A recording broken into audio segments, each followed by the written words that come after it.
Okay. So I kind of felt like it was just on my heart to talk about the topic of fear. And I don't know, that was a few days ago that we were kind of all talking about this call tonight. So a few days ago, I decided fear. We're going to talk about fear tonight. And then I kind of knew I was onto something, because after I decided that that's what I wanted to talk to y'all about, I got really afraid, like I got really nervous, because, you know how doubt starts to creep in and you think, that's stupid. Nobody's going to care. But that's just crazy, because I think this is universal. So I'm just going to go ahead and pray real quick, because I'm going to need some help with this. So just for a minute. Lord, thank you so much for these women that you brought on this call tonight. I feel like you just have something for us. I feel like it just makes you so happy to see us step into what's ours, and to just be bold and confident, and, be the people that you created us to be. And I pray, Lord, that you will just be with me and, help me with my words tonight. Help me to say the right things, because it gets crazy up between these ears of mine. And so if you can just help me deliver something that's going to make sense to these people tonight. In Jesus' name, amen. Okay, so fear. I'm going to talk about fear. I feel like I'm an expert on the subject. I feel like the last 4 years I've done a lot of hands-on research, because I've been really afraid for a lot of the past 4 years. We'll get into that a little bit more. But even like I was telling you tonight, when I decided that this was something I wanted to talk to you guys about, all of a sudden I was like, had this crushing nausea and stomach ache. And I knew, like, okay, this is something that we've got to do. Because, there are some things that are universal and that are part of the human experience. And there are certain things that we all need, right? We all need the air that we breathe. We need to be fed and watered. We need to be nurtured and loved. And I feel like we all have this very strong desire to be needed, to be understood, and to be accepted. We also have dreams. We're created to be great. We're created with greatness inside of us. And there's something so unique about each individual person in this world that makes you so different. And there are things that you have to offer in life that no one else can. There are things that you can give that I never could, and vice versa. So, I'm going to start off by saying, so God has not given us a spirit of fear, but of power and of love and of sound mind. And so when I think about that for a second, so God has not given us a spirit of fear. So where does that come from? It's not from God. That's not his intention for us. And so that's just kind of another way of thinking about that. There's never been anything that I've ever done personally that I was really proud of, that looking back, I didn't meet some kind of resistance. Huh? Yes. You sure? Yeah. You sure? Yeah. If everyone could just mute themselves real quick, if you don't mind. I don't know if I can do it individually. Maybe I can. Okay. So there's never been anything that I've ever done in a time where I've been really proud of myself, that looking back, I didn't meet some kind of resistance or face and work through some kind of fear. It sounds pretty. But what are these donuts for? And so, anything worth doing, anything of impact, Or probably going to bring up fear. Ice cream, and then I can have it. Y'all know how I can mute everybody? Let me see. Yeah, Kelly, click down where it says participants. Click on that, and then at the bottom it should say Mute. yeah. Got it. Okay. All right, y'all just, give me if y'all need to say something. All right. So anything worth doing, anything of impact will often bring up fear. And I'm going to offer, like, consider it holy ground that you're maybe onto something. So I flew under the radar, I guess, until I was about 33 years old. I was forced to kind of look at myself in a different way. Like, looking back, I don't know that, and I feel like I was always pretty outgoing. But one thing that I do know and I recognize in myself is that I've always been very careful. I've always been very self-aware.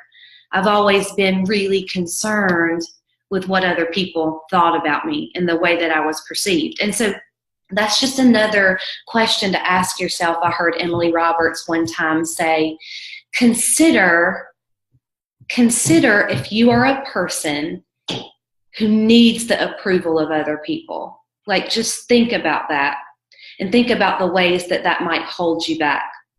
But moving on, this is going to switch gears a little bit. So I went through a yoga teacher training a few years ago, and I don't know what I thought I was going to get myself into. I thought that I was going to learn how to teach people to do yoga, right? Yoga teacher training, I thought that's what I was going to do, and it was nothing like that at all. I mean, yes, we learned a whole lot about yoga, but what they did to us was really crazy, and I get kind of chills when I think about it now. So it was just a lot of self-inquiry.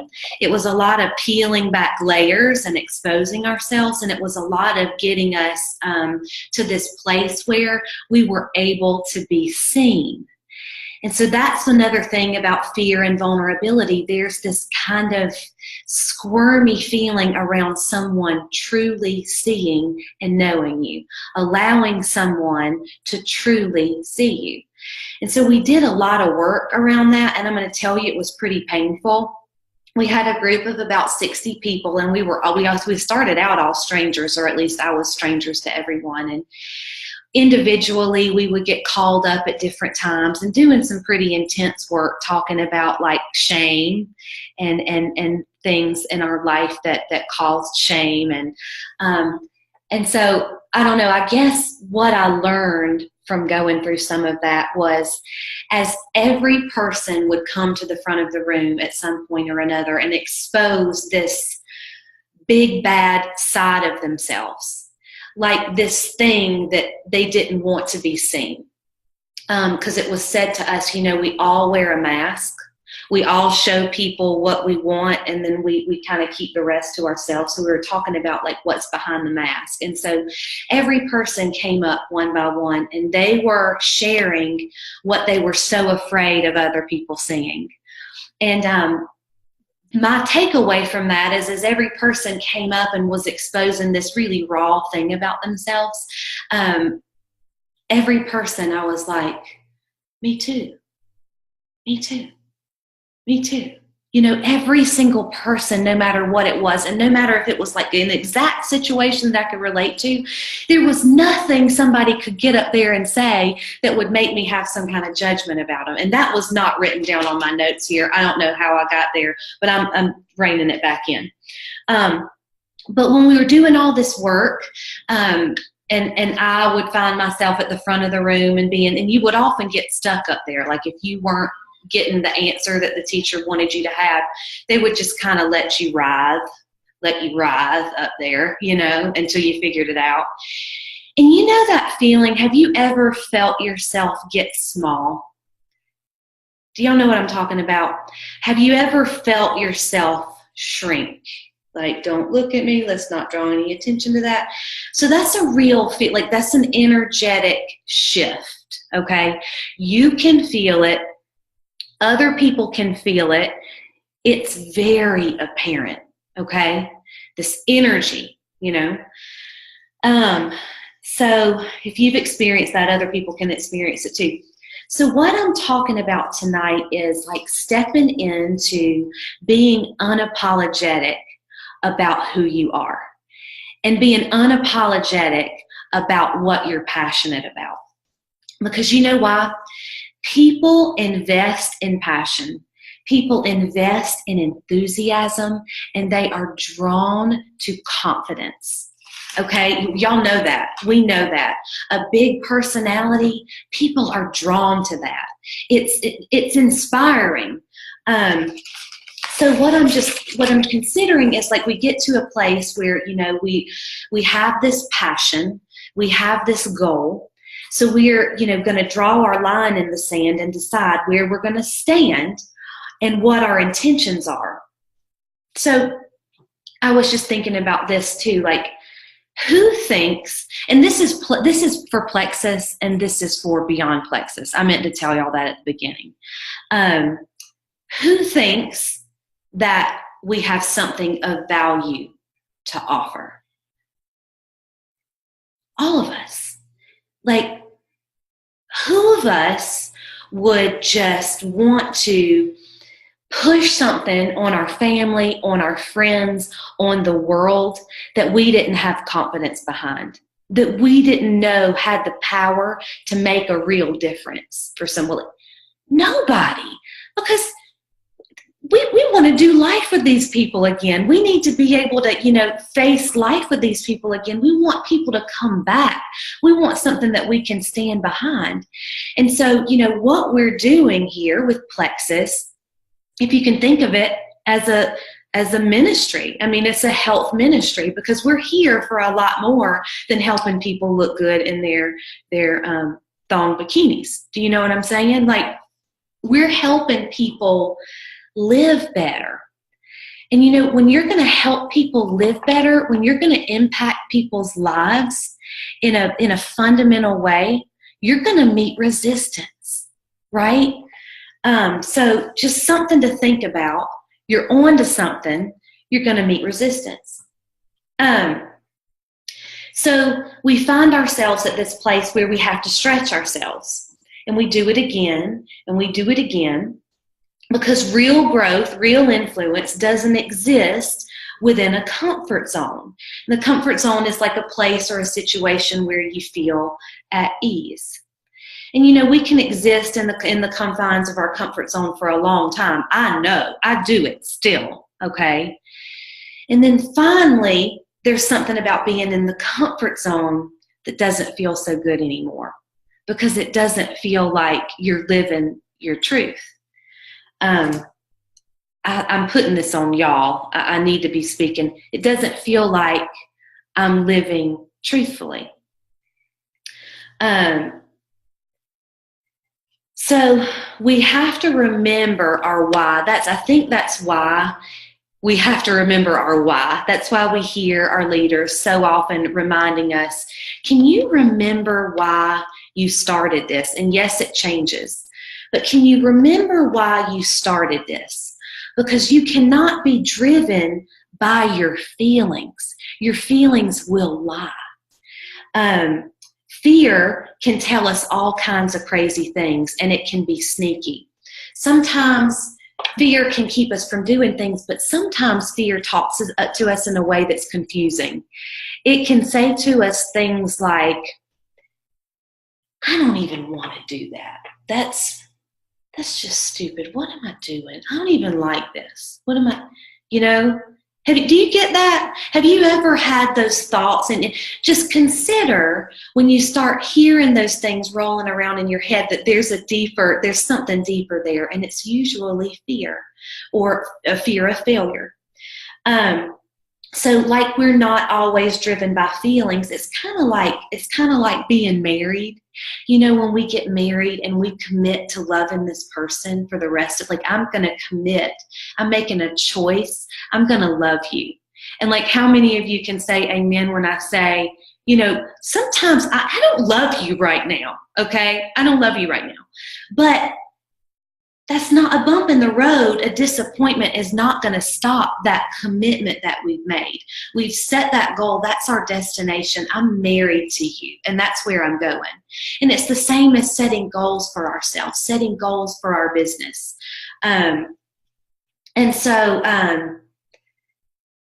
shifting gears a little bit, kind of going back to the remembering our why, remembering our passion for the products, remembering the reason why we got really excited about this business to begin with, like that feeling that you had before you hit that first bump in the road and thought, oh, maybe I can't do this. So backtrack and get back to that feeling. One of the best pieces of advice that someone has ever given me, and you're going to need to write this down. Y'all ready? Get over yourself. You want me to repeat that? Get over yourself, Kelly. Okay? I say it to myself almost every day. Before I do you know that I still, even before I teach yoga, which is one of my biggest joys, I still feel like I'm going to die before I go teach. I still have those voices that tell me, this is stupid. If you're this afraid, you must really not be good at this. You know, why don't you quit? You're not making any of this stupid. This is stupid. But you know what happens when I start teaching? I love it. And it's my joy. And I believe that it's influencing people, you know? And so, anyway, I'm going to tell you a story. I'm going to be Mother Goose.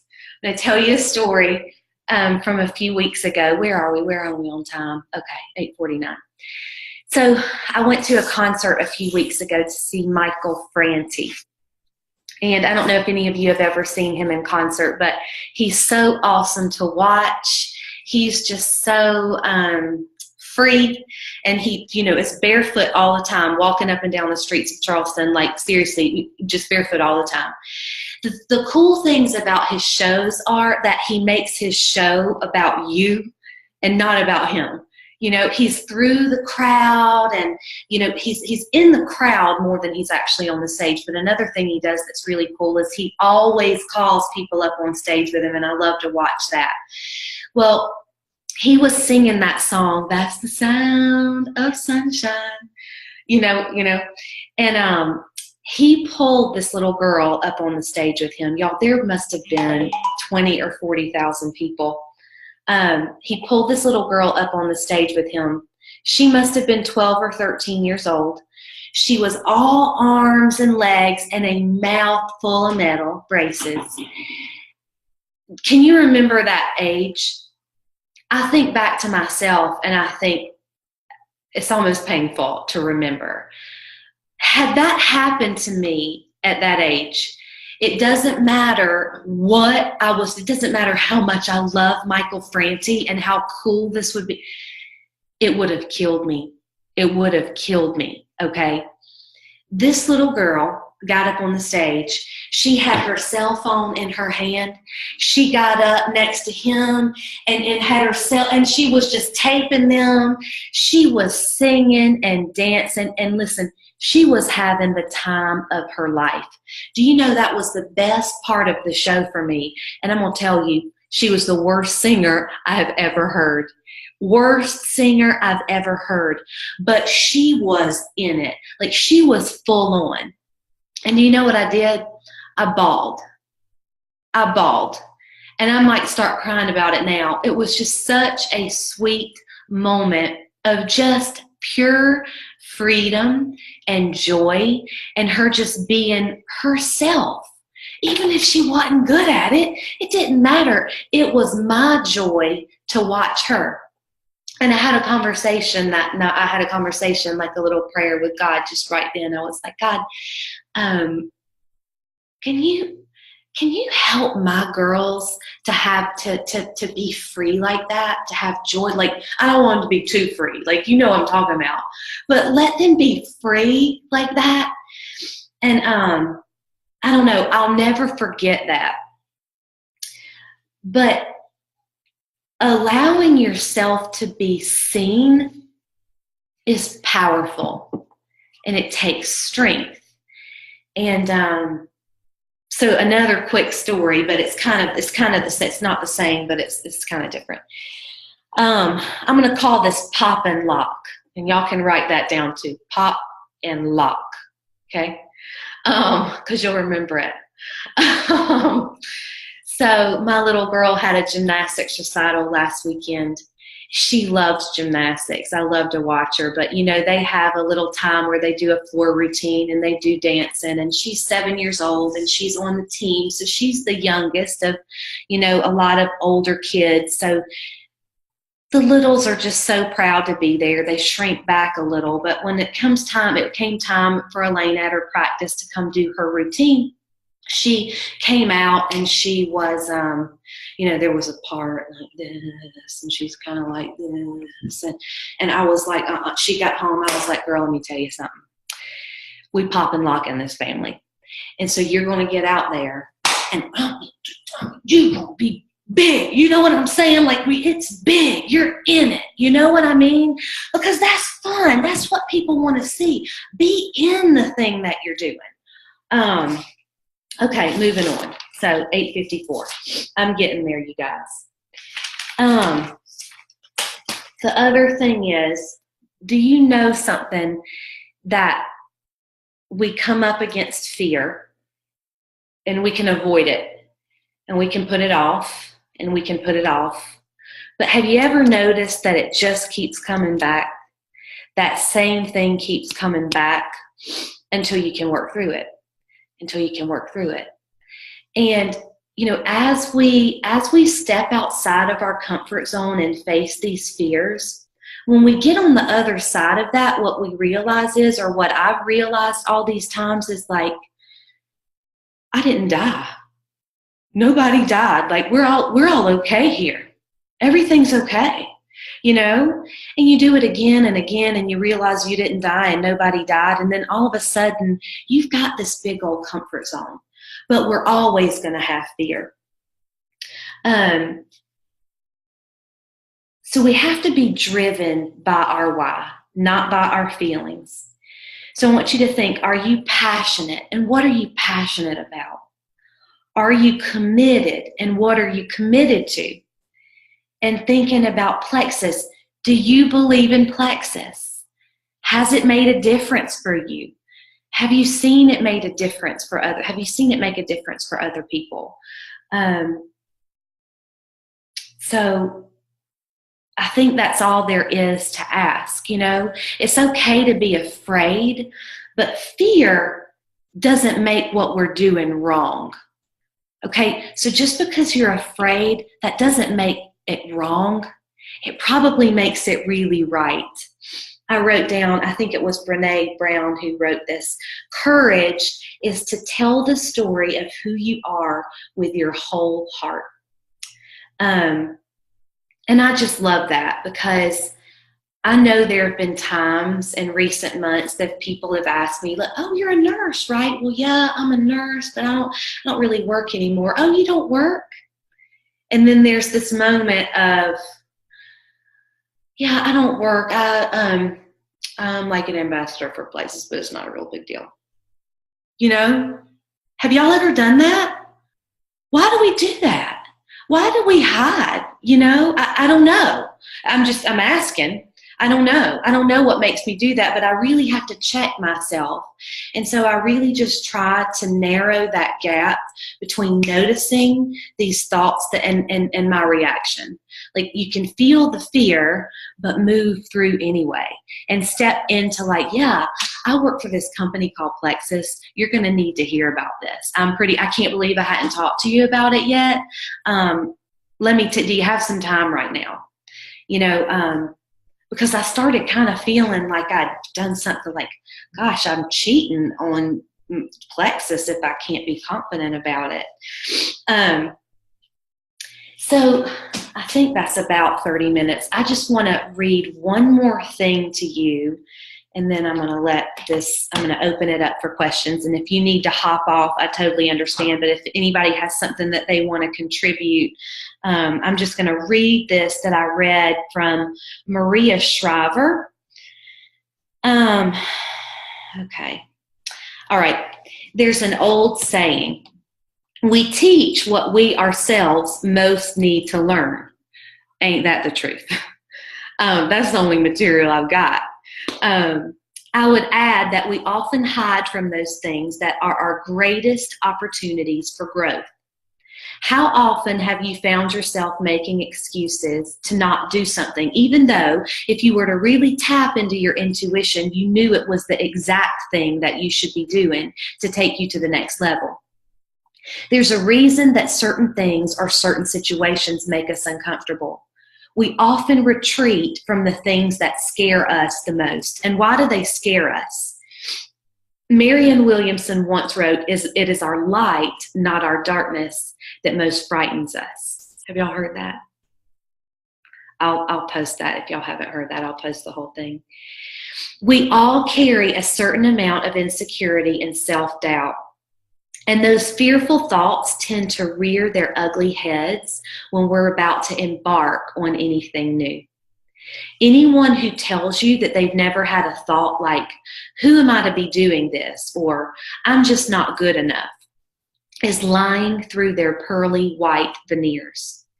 You'll never completely get over fear. A shift in perception would be to consider it your friend. The way I look at it now is if I'm feeling anxious and fearful, it's often a positive signal that I need to get to the other side of something. It's all about using a muscle that you haven't used before. And once you start, it strengthens and the fear subsides. As you build your confidence at trying new things, it actually becomes easier to do them. It doesn't mean that the fear completely goes away. It just means that you become more adept at managing it. The real secret is not to eliminate fear, but to make peace with it. In other words, you have to learn how to amicably cohabitate with the enemy. Those feelings are nothing more than a signal that you're about to learn, grow, and step out of your comfort zone. It also means you're about to make a creative contribution to the world. And what a loss it would be for us if you decide to recoil, fearful of what we might see if you give us what you've got. Fear comes as a teacher bearing gifts. If you are open to the lessons and can get past your own resistance, you could make a dent in the universe and get exactly what you want, while making a difference in the lives of others along the way. I just love that. Isn't that awesome? And just doesn't it speak to the human condition? So I guess what I want to leave y'all with is, just come back to the reason why you started this in the first place. It's about passion. It's about helping other people. Just find your why again and get out there and pop and lock. Do you know what I'm saying? Do it big, and you can write that down too. Pop and lock, and I think that's about all I've got for y'all tonight. Let me unmute everybody. If anybody has anything they want to contribute, yeah, me too, or whatever. Hey, what was it you said? People invest in passion, and then you said a few other things. I didn't get them written down. What did I say? That was good, wasn't it? Let's see. It was early on. They invest in passion, enthusiasm, and confidence. And confidence. Y'all, there was so much. I can't even tell you. I have worn a hole in my house pacing for the past 3 days, thinking about this.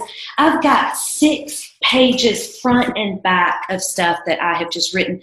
There is so much to be said about fear and self-worth, and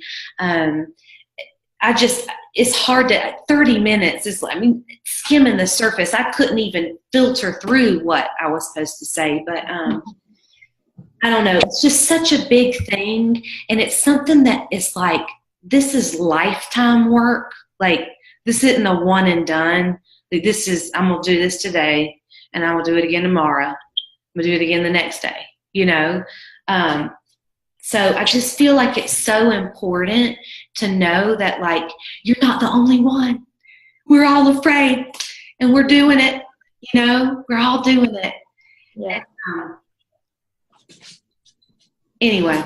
Oh, and the other thing I was going to say is almost more overwhelming to me than getting through something on my own is watching like my team, my friends work through their own fear and come through the other side of it. Like I almost can't take it. It is so like, it's just like, go ahead, girl. Like that's awesome, you know? Anyhow, I've got way more stories. If we want to do like, I don't know, some fear sessions or, you know, just little blurbs of it in the future, we can do it because I've definitely got more stories I can tell.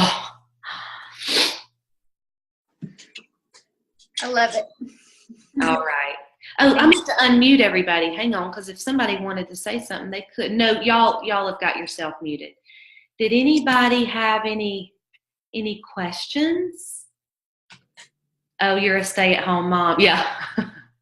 Yeah, I just stay home and twiddle my thumbs and yeah, nothing. Huh? I had somebody ask me one day, it's a friend of mine that is obviously not interested in Plexus whatsoever, and they were like, so seriously, what do you do all day?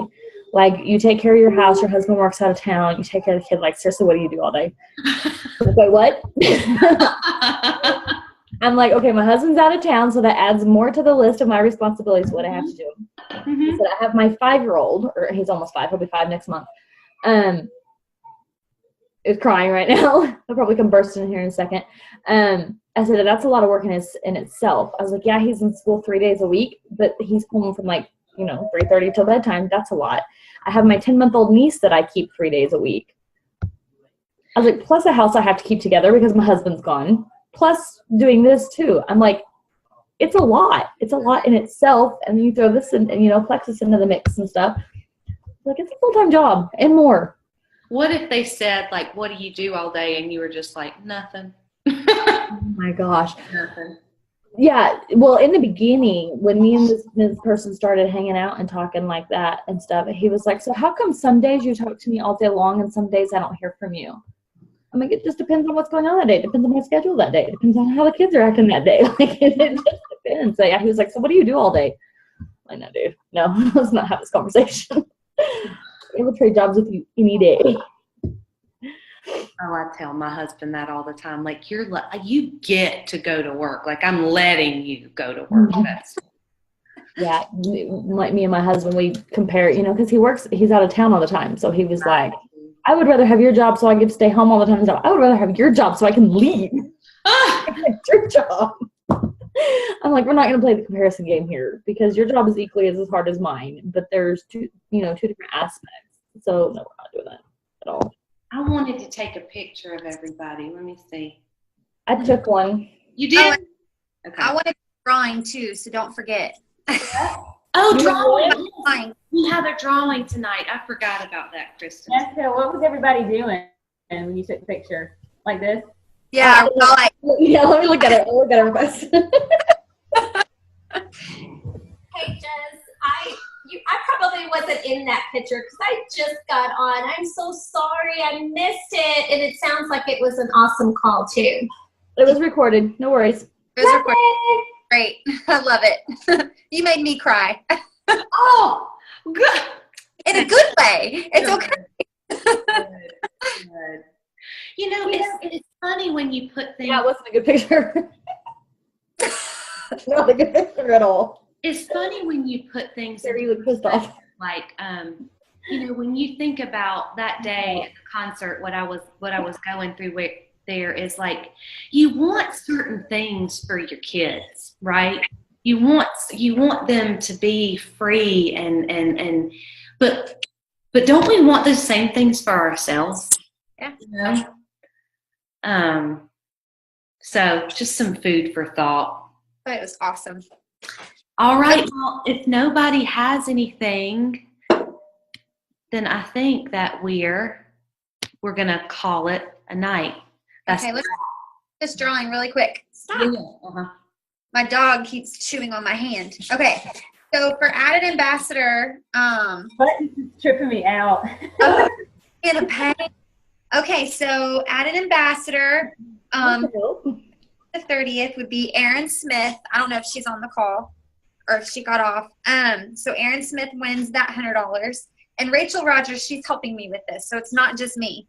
Oh, And then new ambassador that commission qualified last month is Tasha.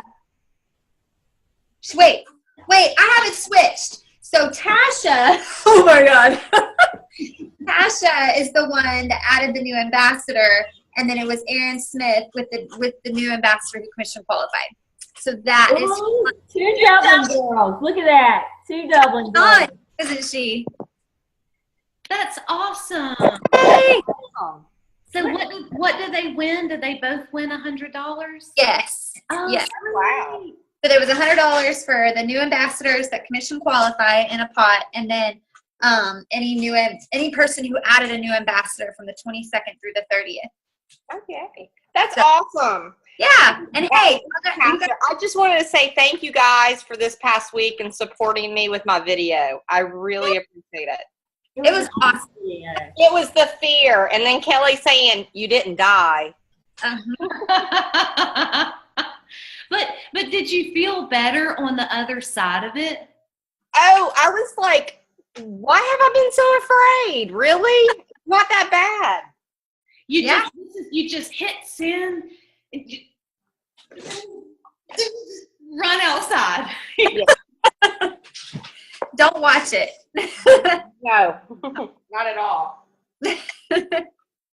And you know another thing that Jess said one time, it was something like, and Jess, you can say it better, but like as much thought as we put into like what are they going to think about this? What's this going to look like? There's going to be so much judgment. Do you know how long people think about you? 30 seconds? Is it 1 minute or 30 seconds? 1 minute. 1 minute. 1 minute, and then they're thinking about somebody else. Yeah. So, like I said, did y'all write that? Get over yourself. It will change your life. Yeah, I got that from Sonia Dudley when we went and watched her in Oklahoma City. That was one thing that she said. That, exactly what you were saying, Kelly, when you're worried about like what people are going to think of you, you said you lived most of your life like that. I didn't until after I had my kid and started having anxiety really bad, and then it hit me. But yeah, she said when you were so consumed and so worked up as far as talking to people in public or even posting on Facebook, especially right in the beginning when you're like, oh, I don't know what my friends are going to think about me doing this, start an MLM, everybody hates them, stuff like that. They literally think about you 1 minute and then they move on to the next. Mm-hmm. Example that I used in that call was think about when you're scrolling through Facebook, scrolling through your newsfeed. You're checking people's statuses and stuff and you see their status and you read it and you're like, oh, okay, great. Well, so-and-so's getting ready to have their kid. You move on to the very next person, the very next status. And then you just keep going down the list and stuff like that. And every once in a while, something will stick with you, but it's either something really, really bad, like life-changing for that person, or something really, really good, like a promotion at work or somebody having a baby or something like that. Like the mediocre stuff that they're doing somewhere in the middle, you don't really care. No. Not that you don't care about that person, but you don't really care enough to like let it resonate in your mind and stuff like that. So, yeah, that's a big fear that a lot of people have in this business, and especially newbies, about what their friends and family are going to think of them. But, it's part of your life now, and it's what you're passionate about. So just do it. Just do it. And it only takes a little while, and then all of a sudden it's like, oh, I'm not even going to mess with that. I know she loves this stuff. I'm just going to leave that alone. Not going to go there with her. Well, all right, everybody. Thank y'all for being on tonight. Y'all are awesome. Thanks, Kelly. Hey, Christy. Have a great week, y'all. Y'all too. Bye. Bye-bye. Bye.